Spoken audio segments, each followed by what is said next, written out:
kung anong laban ng nanay ko, laban ko din, and I will never give up my mom.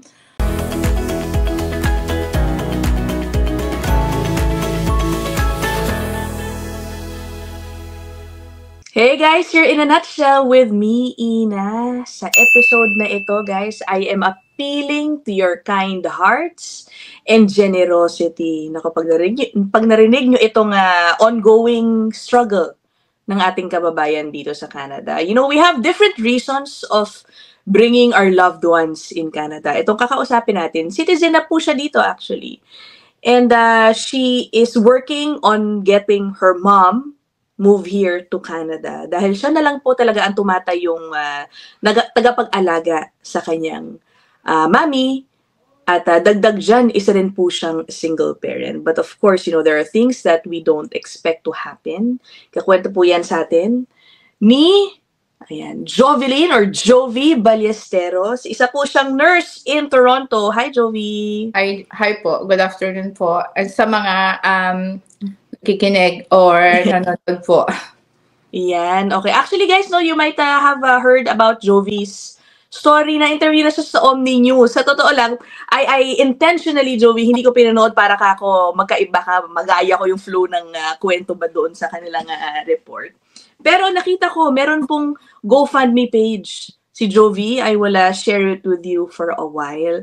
So, yes, sige, Jovi, tell us first, naku po, medyo may pinagdadaanan ikaw. Lalo na ikaw talaga, no, in your family. Ano ba nangyari? Yes po.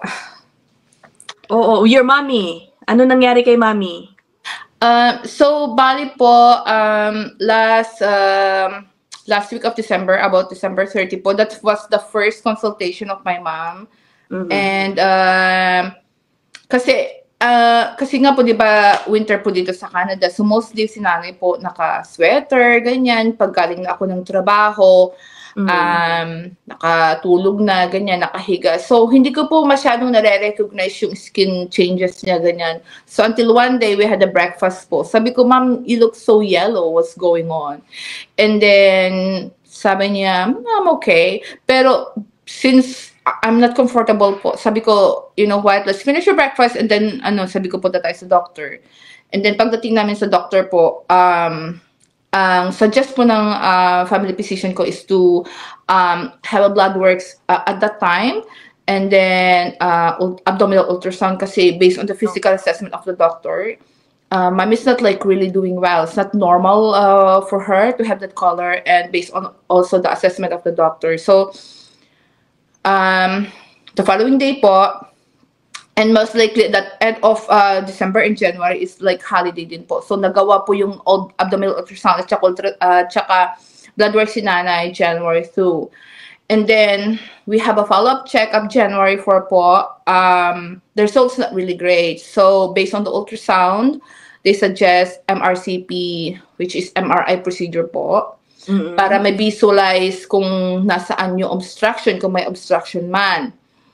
And then, because of the long waiting game naman po, alam po natin dito sa ang sistema po dito, regardless Canadian citizen ka or immigrant, refugee, antayan din po yung bookings po. Yeah. Although naglagay naman po yung doctor na urgent, ganyan, nagawa po yung MRI March 17. Actually, my mom landed here with tawag nito, insurance. Pero ang insurance po kasi, we all know na ang sistema kasi ng insurance case, you need to pay and then you need to claim or pre-approve before you will gonna do the procedure. So, somehow with that process, nagkaroon ng miscommunications.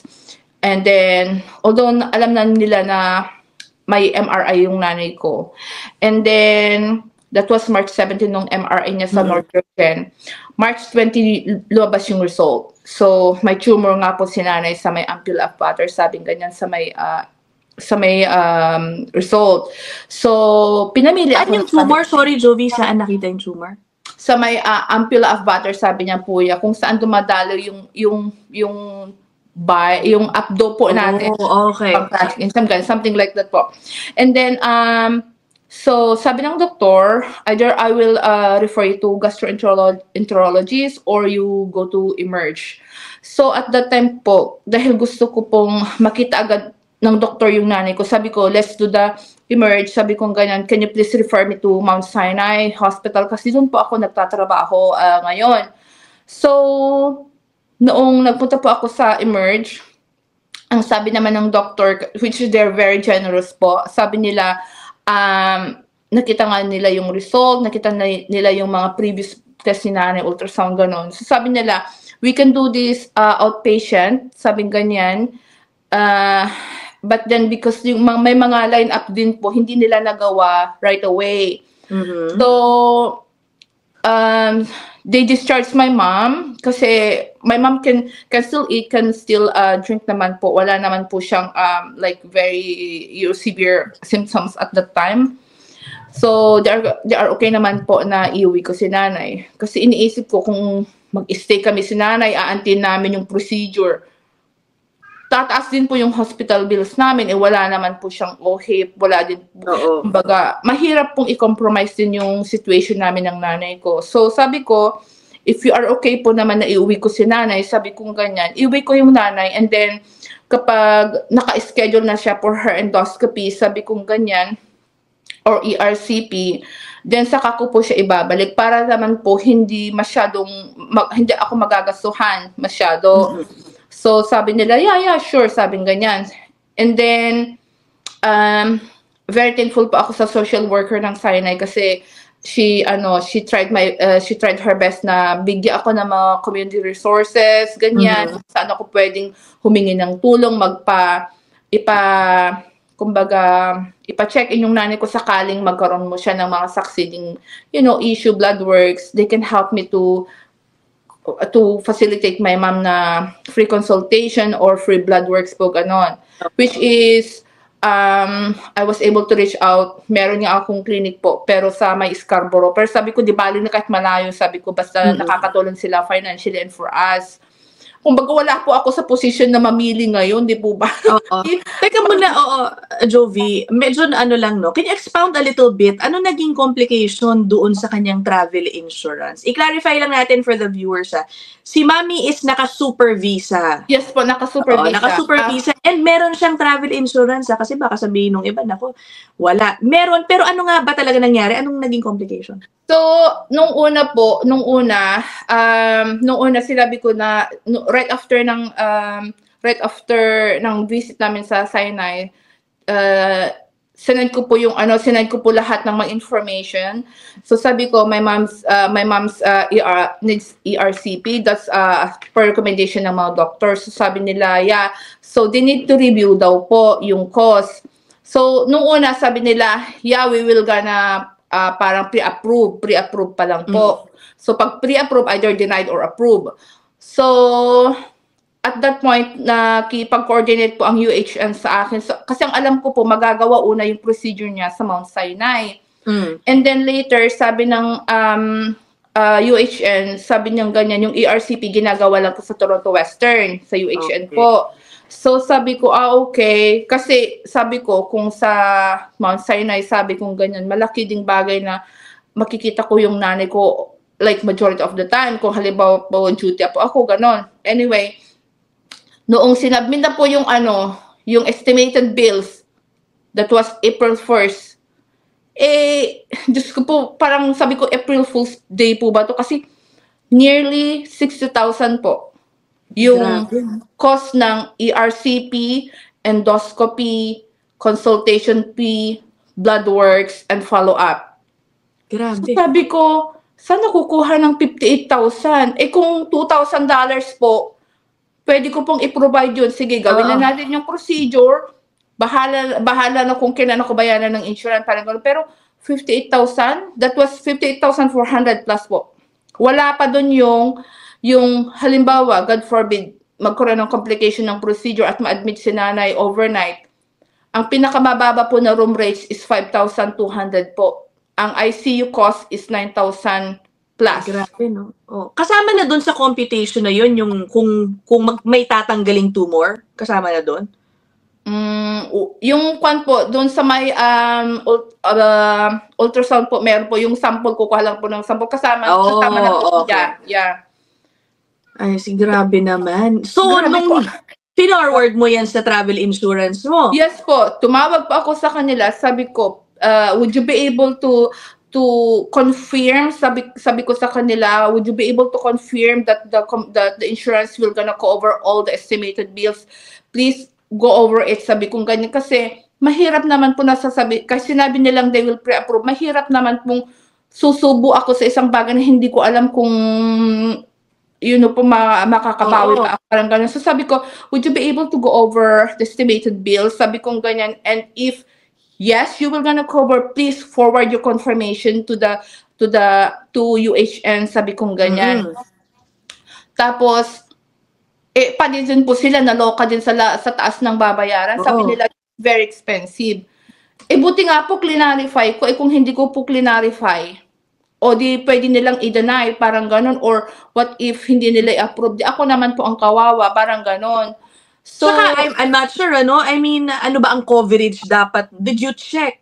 Meron ka ba ganun? Now is the time, I guess, no? Titignan mo talaga yung fine print. Ano ba talaga pwede nila dapat i-cover dun sa condition ni Mami? Yeah. So, bali, ang insurance po kasi, mostly, ang sabi nila, pang mga pre-existing condition, they won't gonna cover. But sabi ko, this is not a pre-existing condition. Like, when I purchased the insurance, it's not yet like, wala pa yung ganitong sitwasyon si nanay. Sa akin lang naman po, kung ako lang naman po yung wala siya sa pre-existing condition ng nanay ko yon. So, most likely, cover nila yon. And then, ang nakaka-upset lang po sa akin is yung waiting game po na, okay, my mom needs ERCP and it costs, let's say 48,000. My mom's insurance is 100,000. I purchased 100,000. So, wala po sanang issue yun. Ang akin lang naman sana is maki-communicate sila. Ang nangyari po kasi parang nagpapagpasapasahan yung nanay ko, ganon. Although, let's say, wala nga namang 24 hours na gumagawa ng, kumbaga, hindi naman po 24 hours yung kausap ko na coordinator. Ang sa akin lang naman sana, kung ni-review na, kung let's say, natanggap nila yung tawag ko ng April 1st or April 2nd, is dapat may response na po yun ng at least within that duration of week. Hindi po a week, wala. Let's say, yung a week na nga po yun, parang bakit ang tagal? Bakit umaabot pa ng 1 week? Kung let's say, we can sort this out for let's say 3 days. Monday, Tuesday, Wednesday, and then we can go back to doon sa tao, parang ganun po. Kasi, ang UHN nag-aantay lang naman po ng approval. Kapag sinabi lang yes, then they can go ahead. Parang ganun. So, it took like 2 weeks din po na nag-antay. And then, when they sent me an email last Monday, actually, nung natapos yung news, yung interview ko po kay Rhea, 4:30 po ng hapon, meron na pong confirmation ng insurance na sabi nila, okay, we will gonna pre-approve the ERCP. So, tapos, they will cover or pag-ilisisunan pa lang? They will cover po. Oh, okay. Very good. Yes po. Like right after ng interview namin ni Rhea, kasi ang interview namin ni Rhea is 2 o'clock, 4:30 na po. Meron na po yung confirmation, tapos yung letter nila sa UHN. Oh my God. Sila na mismo nakipag-coordinate po sa UHN. Kaya po kahapon, ang sabi ng insurance, do it on April 14. Mas mabilis pong magdesisyon ang UHN. Sabi nila ganyan, we will gonna schedule your mom on 9th, and then we will do the other procedure on Friday. So sabi ko, sige, let's do it po. So, I tried my best to switch all my schedules sa work para sa ganun, masamahan ko si nanay. And then, I'm very thankful naman po ako kasi yung manager ko and mga colleagues ko, they are very accommodating, very supportive naman po at this time. So sabi nila, just let me know what you need and we will gonna figure out how can we support you with your situation, sabi naman po ng boss. Okay. Kaya yun so po. Teka, ika-clarify kay lang, Jovi, is the insurance enough is it going to cover everything, all your medical expenses? Or anong status na ngayon ng yung pangangailangan, kumbaga? Actually po, ang i-cover lang po ng insurance is yung procedure kahapon, yung endoscopy, yung ERCP, at saka isang blood works, 2 consultations, yun lang po. So the remaining hindi na po kasi magiging pre-existing condition na. So hindi na i-cover ng insurance po. All right. So, meron kang GoFundMe, no? Ay, ipapakita ko na pala, guys, ha? Meron po siyang GoFundMe. Teka muna. Yan. Ito pala si Mami. Ayan, makikita niyo si Mami and her other... Yes si po. Mami. Yes po. What else do you need? Bale, meron ka ng amount ba na ito na, 16,000 goal, ano? Malapit na. Kunti na lang, kahit papano. Yes po. Actually, ang ni-raise ko po, noong una po, is the 80,000 po talagang ni-raise po namin. Kasi nga po, ang iniisip ko noon, what if hindi i-cover ng insurance yung procedure. So talagang kailangan ko po ng malaking halaga. And then nagpapasalamat po ako na kahit paano kinuver po yan ng insurance. And then in-update ko din po yung page ni Nanay para sa ganun po alam din po ng mga donors kung saan po at this time si Nanay sa kanyang treatment. So ang hiling ko po is patuloy po nating suportahan si Nanay kahit natapos po yung 2 procedure po niya kasi iniisip ko this is just the beginning of her treatment and like I said, I'm a sole provider of my family. Yung anak ko din po parang minsan nagigilty nga ako kasi nakafocus ako sa kay Nanay ganyan, but my son is 16 years old. He's very mature na rin po na intindihin yung sitwasyon ko. And I'm so thankful kasi he's very good kid. So regardless po na matatapos yung ERCP ni Nanay bukas, like I said, may mga continuous treatment, blood works, follow-up consultations po na hindi na po i-cover ng insurance. So kung ano man po yung yung nasa GoFundMe po na ganyan, patuloy po rin nating suportahan yun kasi malaki pa rin po yung mga susunod po niyang mga blood test. Hindi ko lang po alam kung mga estimated amount and based din po doon sa result ng biopsy niya, hindi ko po alam kung kumbaga yung amount na naipon po sa GoFundMe is enough for her treatment. So, meron na bang initial diagnosis? So ang pagkakaintindi ko po doon sa doctor, sabi niya is pancreas versus biliary cancer. But when they did the ultrasound po kahapon na ganyan, more or less nakita ko lang po sa pictures more or less sa may pancreas po yung tumor. Nako. So yeah, yun po. Malaki po talaga as in yun po yung talaga yung nagko-cause ng ng pain ng nanay ko ngayon. Yung kulay po ng nanay ko super yellow po siya ngayon hanggang sa scalp niya. Oo. Are you waiting for a confirmation if it is indeed pancreatic cancer? Yes po. So mostly kasi na-submit na po yung histopath sample po niya kahapon. So kung meron na po yung result bukas or sa mga susunod na araw po, they will gonna touch base with me naman po. Oo. Sorry, kunyari lang, knock on wood, Jovi, no? I hope it's not, if, paano yung magiging role ng travel insurance if mommy ends up na positive for cancer?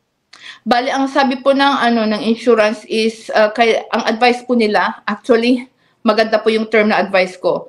Ang sabi ng insurance is kailangang pauwiin si nanay. Ganon. Kailangang pauwiin si nanay. Ang akin naman po, the way they send the email kasi is parang parang hindi maganda kasi yung pagkaka-email sa akin. Although ang sabi po nila is kailangang pauwiin si nanay. Ganon. Kasi hindi na nila i-shoulder yung mga yeah, yung ERCP talaga ang kailangan nilang ang isa tawag nito, iso-shoulder nila. Which is naintindihan ko naman po. So, naku po, I think dito papasok ang iyong funds, ano. Guys, kasi Jovi is still working on getting her mom here as a permanent resident. Okay? Anong status na ni Mami na na-invite na siya, no? Yes po. For sponsor, can you share with us anong status ni Mami ngayon? So, right now po, nasubmit po ng consultant ko yung previous medical ni nanay at saka natapos na rin po yung biometrics. So, I'm still waiting po kung ano ang decision ng IRCC. Most likely, nire-review pa po, ganyan. So far, parang inaantay pa rin namin po kung ano ang magiging labas. Pero na-draw na po basically si Jovi para ma-invite to sponsor her parent. Yun ang nangyari, no? Yes po. Pero grabe, no? Anong gagawin mo dito sa advice ng insurance mo na dapat daw pauwiin si Mami? Naku, hindi biro Again, Jovi is a single mom. And siya lang talaga ang nag-aalaga sa kanyang mami. Kung nasa Pilipinas si Mami, pauwiin mo, ano mangyayari sa kanya dun? With her condition pa, sino mag-aalaga sa kanya dun? Actually po, nakausap ko naman po yung iba kong mga kamag-anak doon. They are very willing naman po na i-accommodate si nanay. May nagvo-volunteer na doon tumira. May nagvo-volunteer po na mag-alaga kay nanay. Ang sabi nga lang po nila sa akin, ang condition is, you need to finance your mom kasi pare-pareho naman po kaming hindi gaanong kalaki ang estado sa buhay. But then again, sabi ko nga po, kung anong laban ng nanay ko, laban ko din, and I will never give up my mom.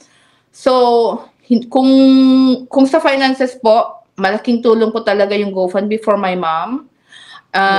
Kung halimbawa, ang plano ko po kasi ngayon, depende po kung anong result ng procedure bukas, na ganyan. Malaki yung percentage na iuwi ko yung nanay ko. Kasi po, kahapon na lang, hindi ko alam kung gagawin ko kahapon kasi galing pa ako ng night shift, wala akong tulog.